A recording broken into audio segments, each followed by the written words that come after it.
Corporations have been enthroned. An era of corruption will follow, and the money power of the country will endeavor to prolong its reign by working upon the prejudices of the people until the wealth is aggregated in a few hands and the republic is destroyed. Wall Street has killed Main Street. So I know how unpopular it is to be seen as helping banks right now, especially when everyone is suffering in part from their bad decisions. I promise you, I get it. Up until about the Kennedy assassination and the beginning of the war in Vietnam, the United States is a very powerful engine for world progress. It's the assassinations, the Kennedy assassination, and the others in the 1960s, the beginning of the Vietnam War, and the beginning of the absolute domination of the Wall Street Group over every other interest. Nobody else counts except the Wall Street money masters. That has now made the United States into no longer a force for progress, but something very different, often a force for destruction in the world. The military-industrial complex has taken over the country along with the Wall Street gang. If you look also at the people that Obama has put on his appointments list, it's all Wall Street. It's government of Wall Street, by Wall Street, and for Wall Street. There's nobody from heavy industry. There's nobody from the auto sector, nobody from Silicon Valley, nobody from big oil, nobody from defense, no labor, no women, no retirees, no small business, nothing. It's pure Wall Street. The only people who have a voice in Obama's councils are Wall Street finance oligarchs. That's all there is. Nobody else counts for anything under Obama. It's the most extreme Wall Street administration we've ever had. Before his death, President Woodrow Wilson apologized to the public, regretting that he had been deceived by a group of international bankers, and the country's financial system had fallen into their iron grip via the Federal Reserve Act of 1913. Whether sought or unsought by the military-industrial complex, the potential for the disastrous rise of misplaced power exists and will persist. Dwight D. Eisenhower, he warned the people that the military-industrial complex was taking over the country. Only 3 years after leaving office, President Eisenhower's prophetic warning concerning the threat posed to our system of government by the military-industrial complex came to pass. President John F. Kennedy had enraged the entire elite network. Now, Kennedy was brought in as somebody who was expected to be a puppet. It was thought that his pro-Nazi father, Joseph P. Kennedy, the bootlegger, the speculator, would guarantee that Kennedy would be obedient to the establishment. They thought that Kennedy was a sex maniac who could be manipulated through all of this, but it turned out that through his personal suffering, Kennedy had discovered a personal sense of himself which went beyond just being a puppet, and he began to think about things like economic recovery, world peace, having a space program, making deals with the Soviets, cutting the Federal Reserve down to size, and a whole series of other things. Executive Order number 11110, signed by President Kennedy, began the process of abolishing the private Federal Reserve. Kennedy was also pushing for real civil rights reform and had begun the process of pulling the troops out of Vietnam. The last time you had an actual president was Kennedy. The oligarchs took swift and decisive action. When John Kennedy attempted to take the government back from the robber barons, he was brutally murdered. The message to future U.S. presidents and leaders across the world was clear: do as you're told or die. John Fitzgerald Kennedy was the last true president of the United States. And until the globalists are removed from power, we will never have another real one. The other thing about the American presidency you've got to remember is that this is a puppet post. It's automatically going to be a puppet post.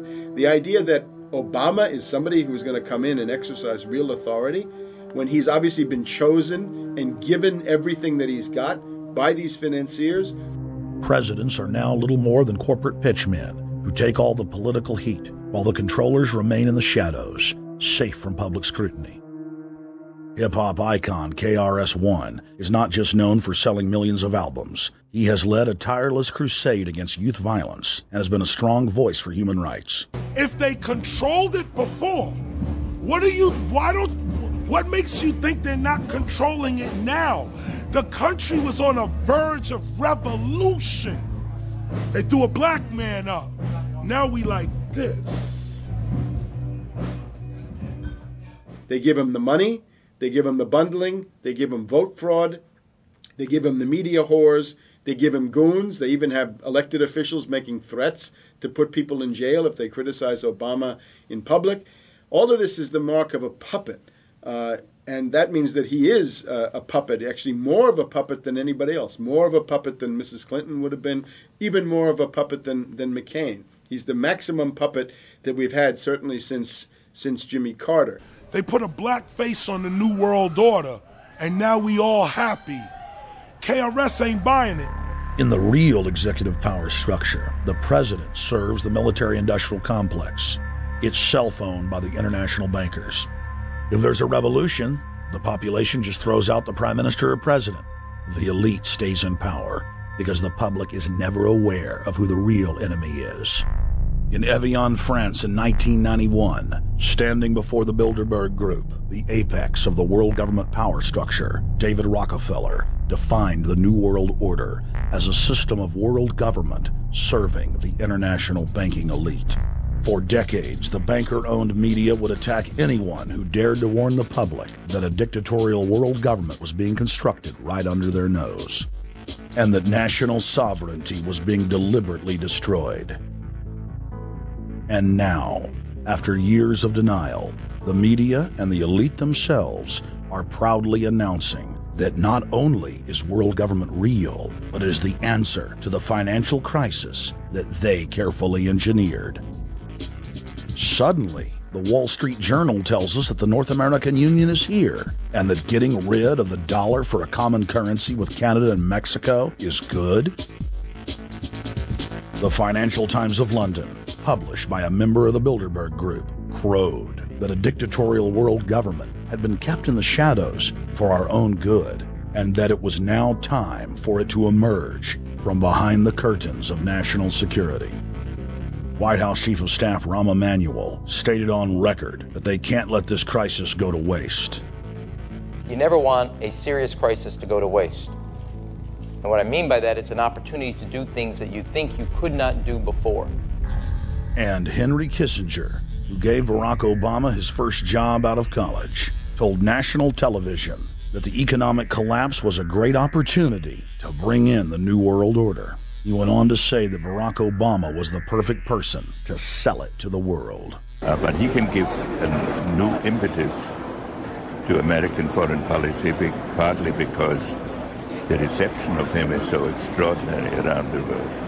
I think his task will be to develop an overall strategy for America in this period when really a new world order can be created. It's a great opportunity. It isn't just a crisis. In June of 2006, our team traveled to Ottawa, Canada, to gather intelligence on the shadow government's agenda for the coming years. I think that's the Queen. Investigative journalist and best-selling author Daniel Estulin had been tracking the Bilderberg Group for more than 16 years. His moles inside Bilderberg informed him that the elite were planning to first run the price of gas up to $150 a barrel, unimaginable in 2006. He also reported that after suckering the middle class back into the stock market, the group was going to implode the subprime mortgage market and destroy public confidence.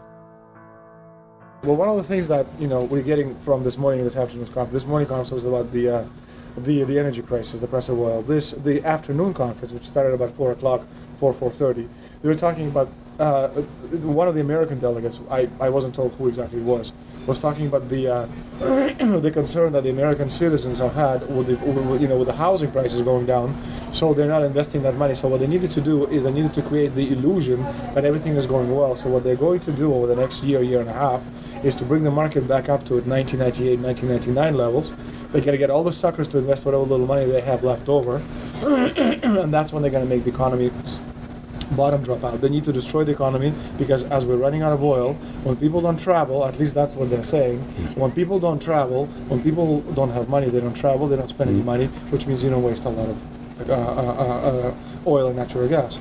That's the afternoon. So how does this source, just ballpark, So you have the sources. Well, actually, there are two people who are members of the Bilderberg Club. It's actual members. They're members of the Bilderberg Club who, for years and years and years, have been going and participating in all the conversations. And they've always been dead on, always.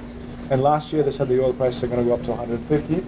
At the time it was 39, went up to 76, basically doubled. If it doubles again, it's going to be back to where these people They attack Iran and will it?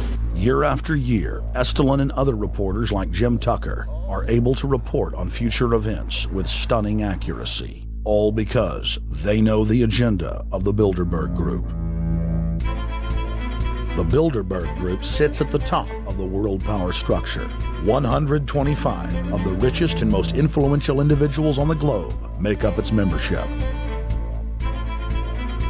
From Istanbul, Turkey to Chantilly, Virginia, we have tracked the elusive Bilderberg Group.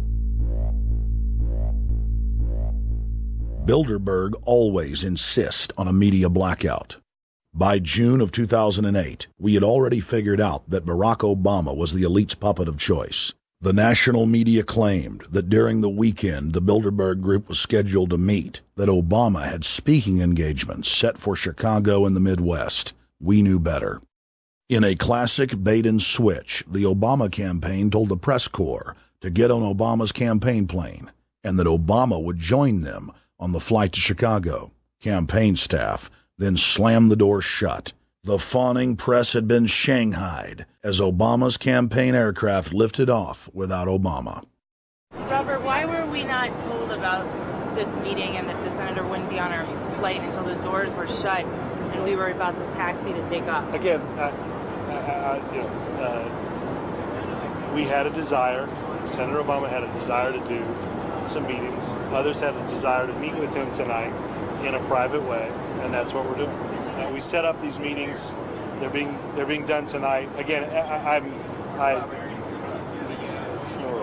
Is there more than one meeting? Is there more than one person with whom? I'm not going to get into all the details of the meetings. I don't know that I've got a ton more different answers for all of your questions. Obama wasn't going to Chicago. He had a meeting to attend, a secret meeting. Initially, it was believed that the secret meeting took place at Clinton's Washington, D.C. home. Obama's spokesman denied that, but won't confirm where the former rivals met. He also declined to comment on their topics of discussion. For a day and a half, the mainstream media engaged in a wild goose chase, trying to find out where Hillary and Obama had gone. 3 cover stories later, the corporate press had to admit they had no idea where the 2 candidates had gone. And to this day, Clinton and Obama aren't talking. Plenty of sources knew about this meeting, told us and others that it was at Hillary Clinton's house, but clearly it wasn't. In 2008, the trail led us to the Westfields Marriott Hotel, right outside Washington, D.C. We just flew into Washington, D.C. We're driving to the Westfields Marriott. Tomorrow, the hotel's closed throughout the week into the weekend for the Bilderberg Group meeting. But we're going to check in the night before. They're going to kick us out tomorrow. So we're going directly into the belly of the beast. The hotel will be filled with at least 5 spy agencies: CIA, Defense Intelligence, Mossad, European Union security. We checked into the Westfields Marriott 48 hours before hotel guests were scheduled to be thrown out ahead of the annual meeting. The building was nestled in the heart of the military-industrial complex, with the National Reconnaissance Office and Raytheon just a stone's throw away.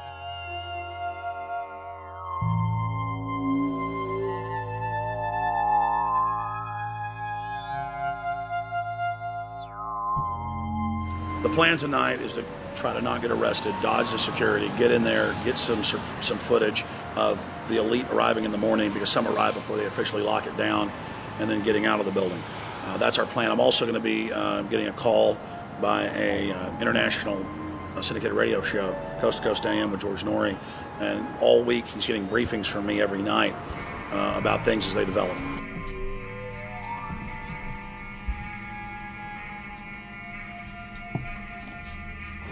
George, we're sitting here in the room. As the phone rings,